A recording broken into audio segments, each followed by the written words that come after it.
Hello everyone and welcome back to part 7. The last time I recorded this I accidentally turned off the power strip with my foot because I'm an idiot. And if there's any construction outside that you can hear, I apologize. It's been going on all morning, so hopefully nothing gets too distracting. But without further ado, let's jump right into the strengths and weaknesses of the Warlock class. There we go. So first off, Warlocks have a very strong hero power, and as a result, all of its class cards are kind of weaker. An example I would say to kind of prove my point is the Shadow Bolt. I've used Shadow Bolt as a cookie cutter, I've called it a cookie cutter card before, and that it's just the standard mana amount for a certain amount of damage or a certain value of stats. And to an extent that's true, and to an extent that's not true, because we've considered 1 mana as dealing 1.5 damage. So Shadow Bolt being 3 mana should in theory deal 4.5 damage. It only deals 4, and I consider that still good / fine. And for the Warlock, that's true.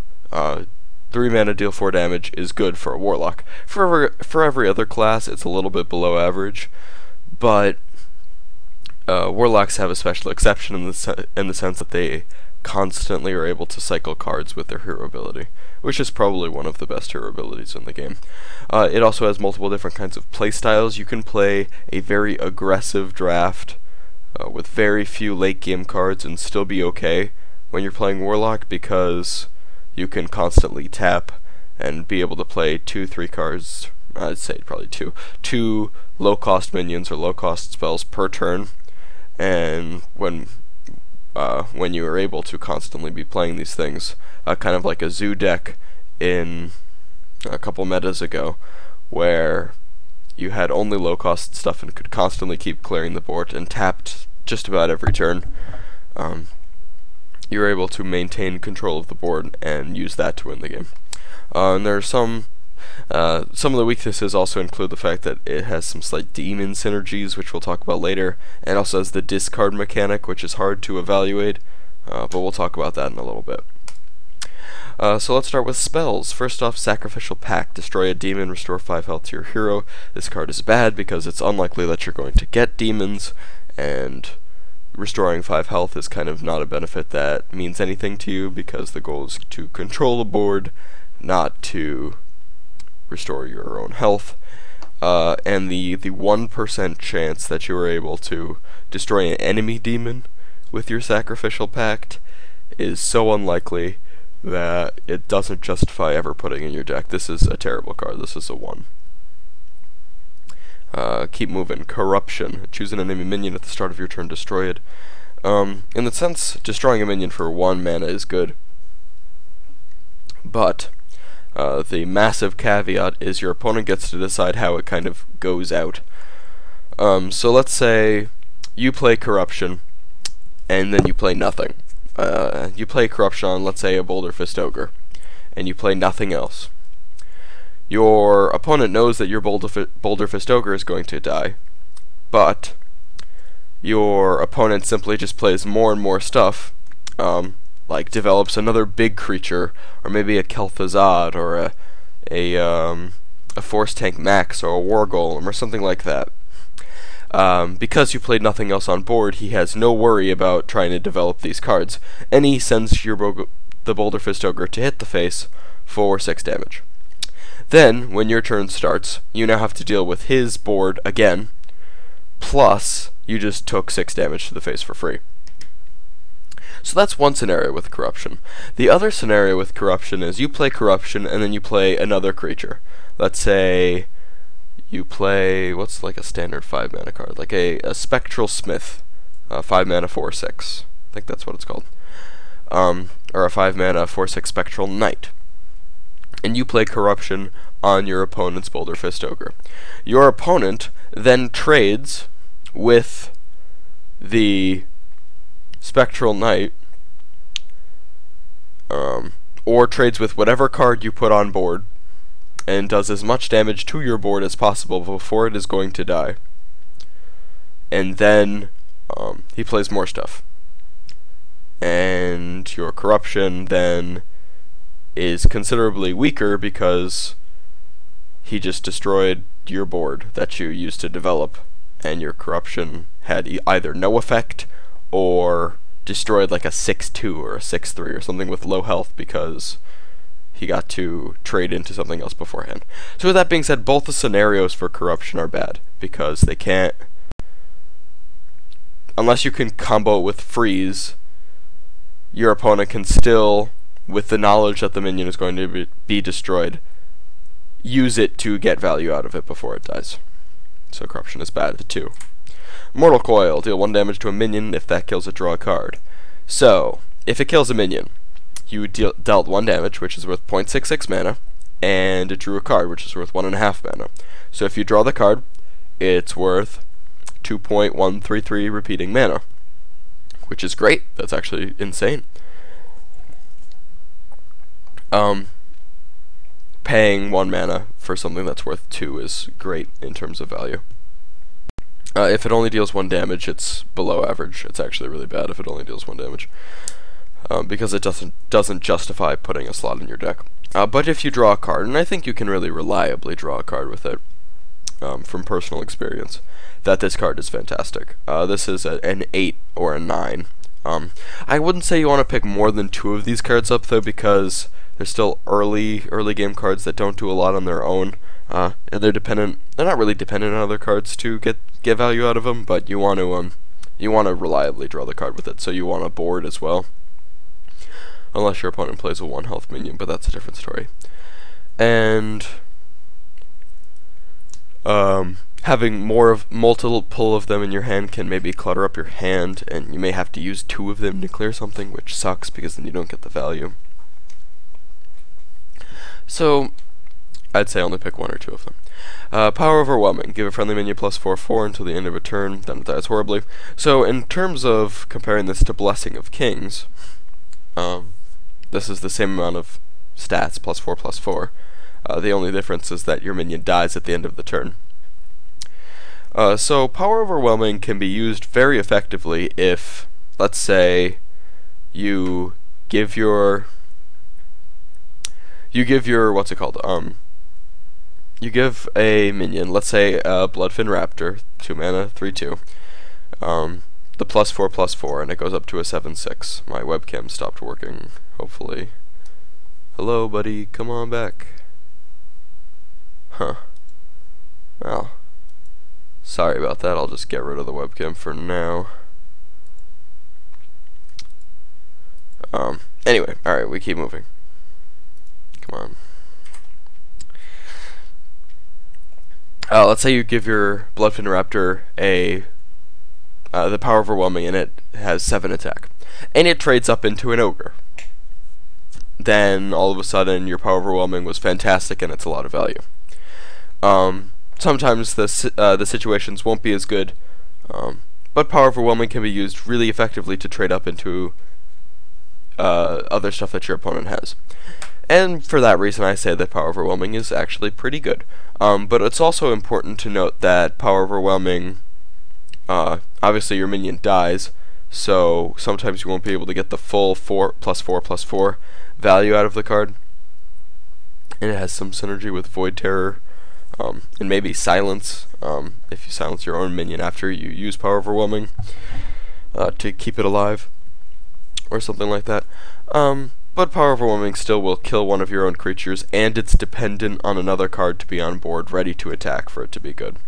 And in that case, you have to knock its power value down a little bit. No power pun intended. And so for that reason I'll give this card a 5. Because you do need a board, and if your opponent keeps clearing your board, then your Power Overwhelming will never be useful. Let's keep moving. Soulfire, deal 4 damage, discard a random card. So, the last time I tried to film this, I didn't really have a complete idea of how I wanted to evaluate discarding a random card. And you could evaluate it in the same way that you would evaluate drawing a card, as discarding a random card is going to cost you 1.5 mana to get rid of. And so if that was the case, Soulfire 2.5 mana, deal 4 damage, is still above the curve in terms of stats. It would be dealing 3.75 damage for 2.5 mana in terms of mathematics. And it does a little bit more. But I think that discarding a random card is such a variable effect that can be really, really detrimental to you that I don't think Soulfire is usually justified. Sometimes it's the right pick. I'm gonna give this card a 5. I'll say this ahead of time. I'm gonna give this card a 5 because it still does a fair amount of damage for a low cost. And if you can make it so that you don't discard anything too bad for you, then the Soulfire is good. But you can't guarantee that that's always going to be the case, and sometimes discarding like a very powerful card that you have in hand can be a massive downside to you. And for that reason, RNG won't always be on your side. That's why I think Soulfire is average to below average, even if its stats are good. Dark Bomb, 2 mana, deal 3 damage. We talked about this multiple times. This is your cookie cutter 2 mana, deal 3 damage card. That is good. So it's an 8. We talked about this multiple times. We'll talk about this with Frostbolt. We already talked about it with Quickshot. We talked about it in the first video. That's just how it is. 1 mana is 1.5 damage.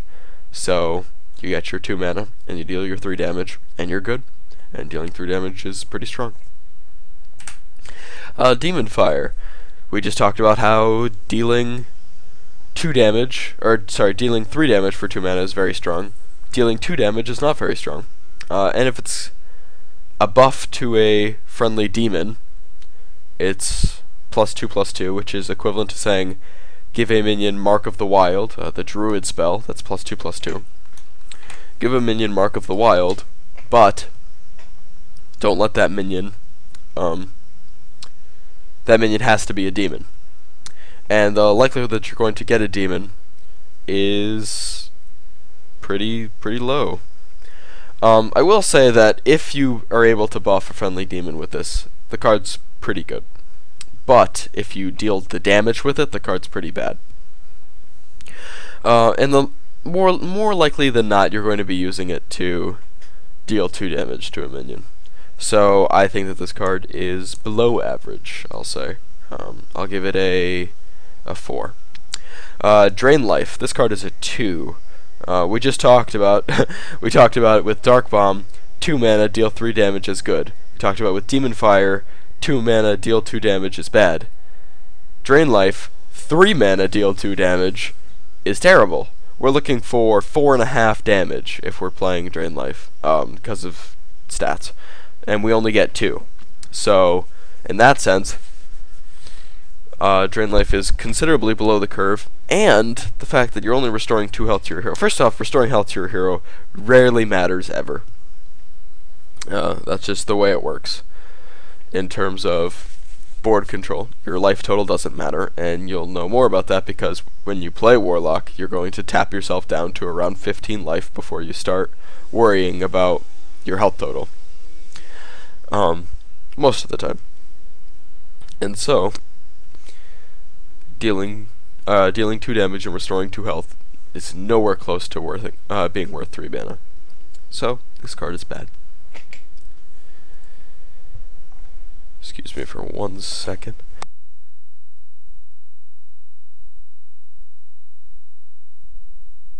Alright, thank you.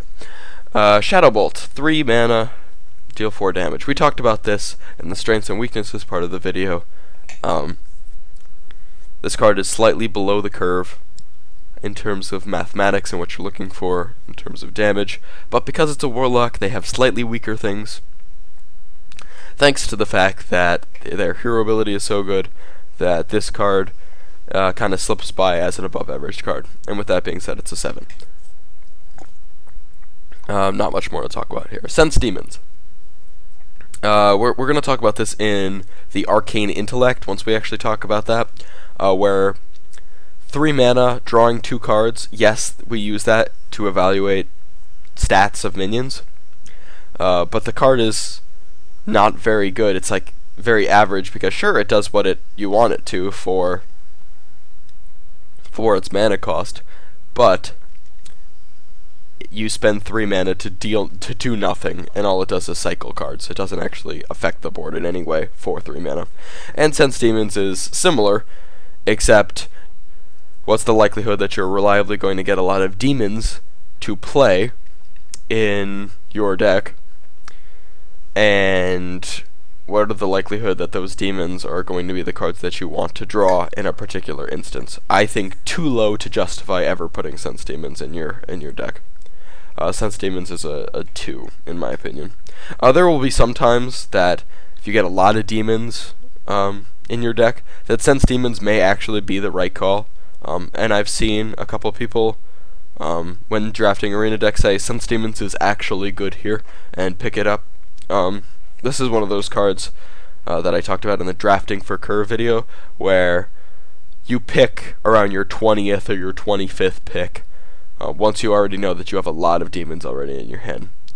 Otherwise, Sense Demons could be 3 mana, draw 2 1/1s, which is terrible, because you get worthless imps if you don't have demons. Demon Wrath, deal 2 damage to all non-demon minions. This is, we didn't talk about this in the strengths and weaknesses part of the video, but Warlocks don't have a lot of abilities to clear the board very effectively. They have Demon Wrath and Hellfire. Demon Wrath is okay, I guess, in the sense... okay, so let's compare this to Drain Life first. 3 mana, deal 2 damage to everything on the board, most of the time, and not non-demons. And not demons. Compared to 3 mana, deal 2 damage to 1 minion, or a character, and restore 2 health. It's kind of clear to see in that sense that Demon Wrath is far superior because it affects everything on the board. And 3 mana, deal 2 damage is kind of like Consecration, with the caveat that it hits your own stuff.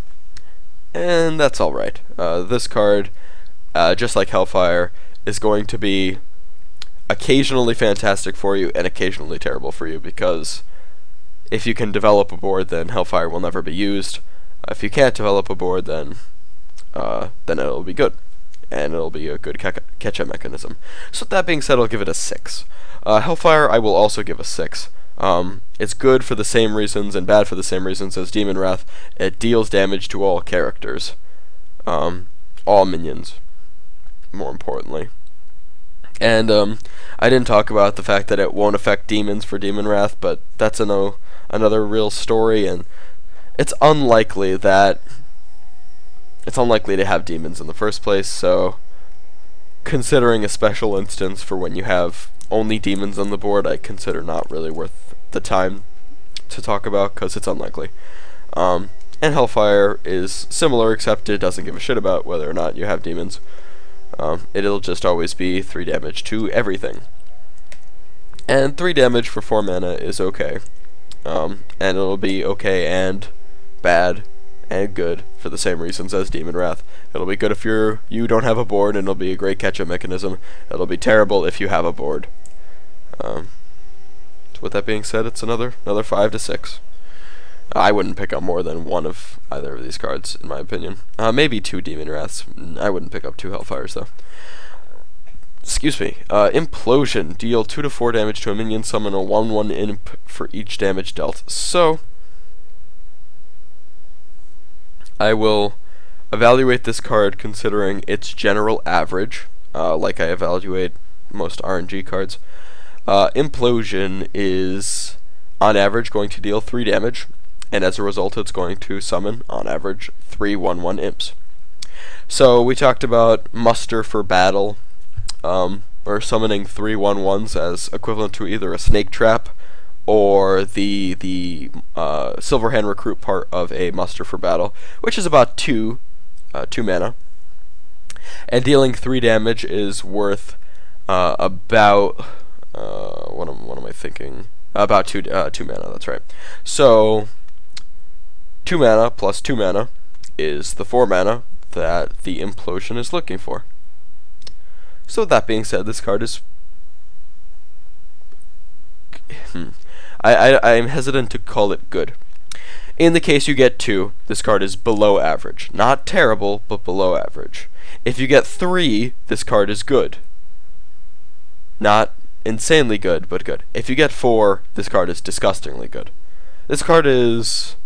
So overall, you have either below average, above average, or amazing. And because I don't... Like, there's no necessarily terrible, disgustingly bad...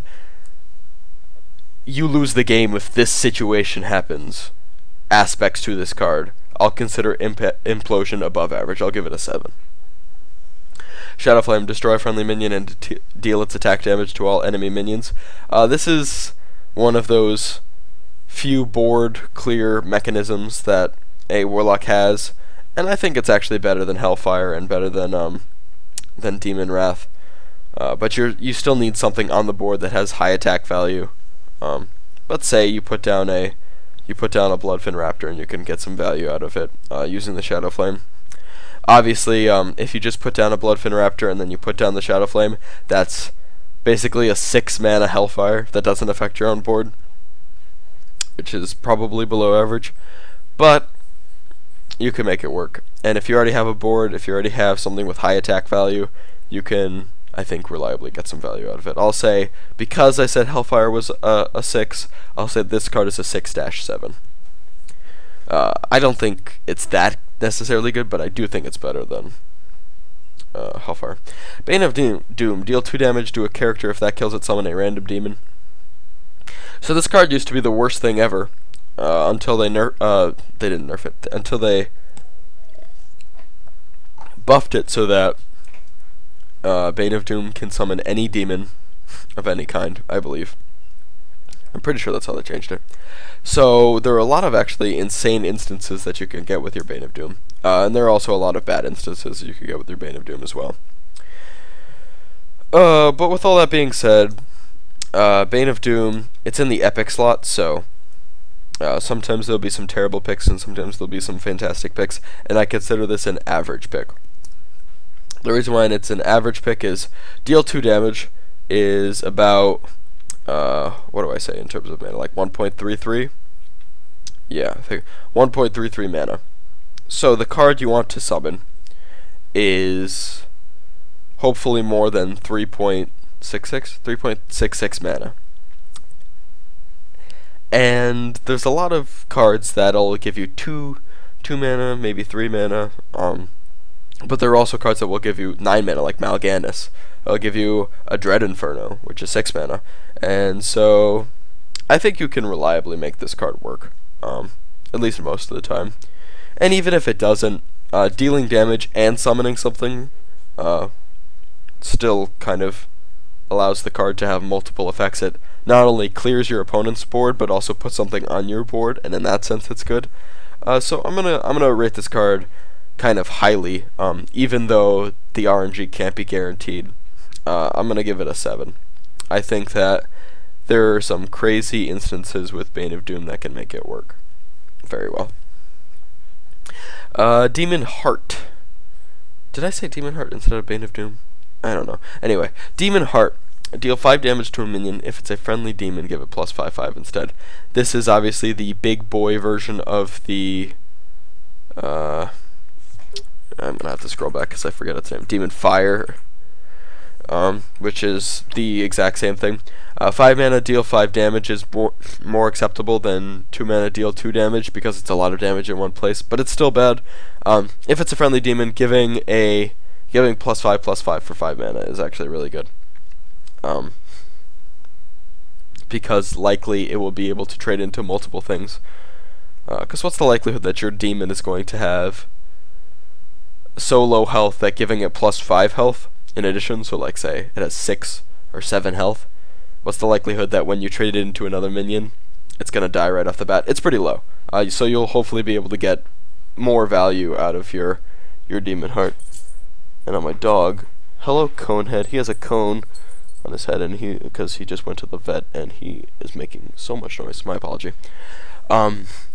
Demon Heart is better, strictly better than Demon Fire in every way, even though it lines up in terms of stats as everything before.